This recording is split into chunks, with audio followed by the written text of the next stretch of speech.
దేవా ఏది తెలంగాణలో ఎన్డీఏ కూటమిట తెలంగాణలో బీజేపీని బొందబెట్టడానికి చంద్రబాబు నాయుడు మళ్ళొక పని చేసినట్టు ప్లాన్ చేశారు. 2014లో తెలంగాణలో భారతీయ జనతా పార్టీ సర్వనాశనం కావడానికి తెలుగుదేశంతో పొత్తే కారణం.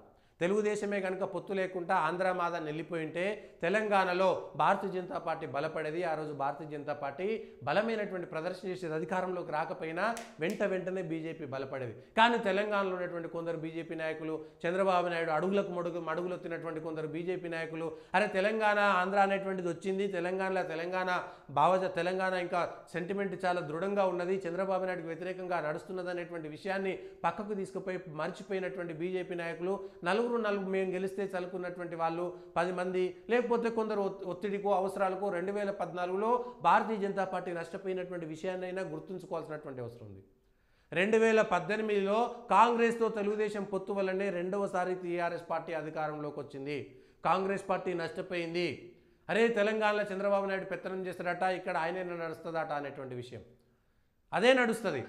2018లో కాంగ్రెస్ పార్టీ అధికారంలోకి రాకుండా ఉండడం, టీఆర్ఎస్ పార్టీ రెండోసార్లు అధికారంలోకి రావడానికి కారణం చంద్రబాబు నాయుడు యొక్క తెలంగాణ మీద అరే అయిపోయింది, విడిపోయింది, తెలంగాణలో మాకు సంబంధం లేదు, బీహార్ జార్ఖండ్ విడిపోయింది, బీహార్లో ఉన్న ఆర్జేడీ జార్ఖండ్లో ఏం చేసేది లేదు, ఎన్నో 1-2 సీట్లకు పోటీ చేసి ఏదో చేసేటువంటి ప్రయత్నం తప్ప ఇంకొకటి లేదు. ఇవాళ తెలుగుదేశం పార్టీ మీదే కదా కోపం అంత తెలంగాణ ప్రజలకి, ఆ బీసీలకు అజ్జే ఏమీ లేదు. తెలంగాణలో తెలుగుదేశం పార్టీ చచ్చిపోయింది, ఇసిపెట్టి పోయిండ్రు పక్కకు. కానీ వాళ్ళ బీజేపీ నాయకులకైనా బుద్ధి ఉంటే, బీజేపీ నాయకులకైనా తెలివి ఉంటే, బీజేపీ పార్టీని కాపాడుకోవాలంటే ఇవాళ జనసేనతో 2023లో పొత్తు పెట్టుకోవడం వల్ల నష్టపోయిందా లేదా భారతీయ జనతా పార్టీ? మళ్ళీ అదే ఎంపీ ఎన్నికల్లో సొంతంగా పోటీ చేస్తే 8 స్థానాలు వచ్చినాయి, సగం గెలిచింది. మరి జనసేనతో పొత్తు పెట్టుకుంటే కుక్కడపల్లిలో ఎందుకు గెలవలేదు, ఖమ్మంలో ఎందుకు గెలవలేదు? లేదు, జనసేన తెలుగుదేశం పార్టీ లేదు.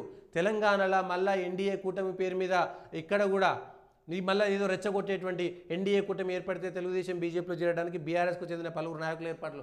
బీజేపీ అధికారంలోకి వస్తుంది అనుకుంటే బీజేపీలో చేరుతారు. టీడీపీ మళ్ళీ వయా మీడియా అక్కర్లేదు. తెలుగుదేశంకి స్ట్రాంగ్ మద్దతుదారులందరూ టీఆర్ఎస్లకు పోలేదా? ఉన్నారా?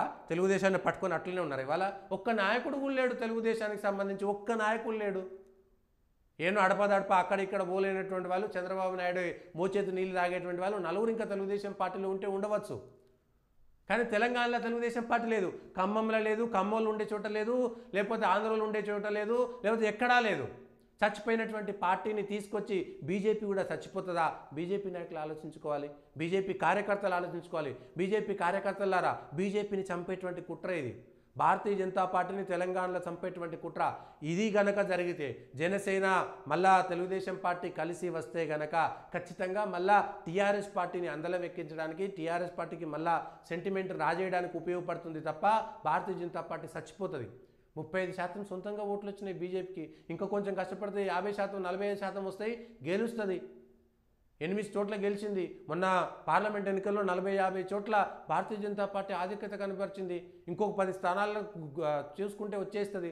బీజేపీ బలపడుతుందంటే, బీజేపీ గెలుస్తుందంటే కాంగ్రెస్, టీఆర్ఎస్, బీఆర్ఎస్ అందరూ మళ్ళీ బీజేపీలోకి వస్తారు. అందరు కాంగ్రెస్ గెలుస్తుందంటే బీజేపీ నుంచి పులువమని పోలేదా నాయకులంతా? టీఆర్ఎస్ కాంగ్రెస్ వాళ్ళు బీజేపీ బలం ఉందనుకుంటే బీజేపీలోకి వచ్చిన్నారు.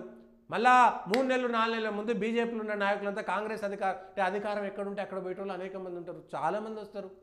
కానీ తెలంగాణలో ఒకవేళ ఎన్డీఏ కూటమి పేరు మీద జనసేన తెలుగుదేశం వస్తే బీజేపీ స్వయంకృతాపరాధము, తన ఉరితాడు తానే ముగించుకొని లక్షలాది మంది కార్యకర్తలను చంపేయడం అనేటువంటి కుట్ర తప్ప ఇంకొకటి లేదు. లక్షలాది మంది బీజేపీ కార్యకర్తల త్యాగాలని తెలుగుదేశం పార్టీ బొంద మీద పెట్టడానికి భారతీయ జనతా పార్టీ నాయకులు మరి ఆ విధంగా చేస్తుందా చేయదా ఒకసారి ఆలోచించాలి. ఏం ఉపయోగం లేదు. కష్టపడితే అందరూ మళ్ళీ బీజేపీలోకి వస్తారు, ఏం అక్కరే లేదు. దమ్ముంటే తెలుగుదేశం పార్టీని ఒంటరిగా పోటీ చేయమనండి. హైదరాబాద్లో బలంగా ఉందనుకున్నారు కదా, హైదరాబాద్లో ఒక్క కార్పొరేషన్లో పోటీ చేయలే.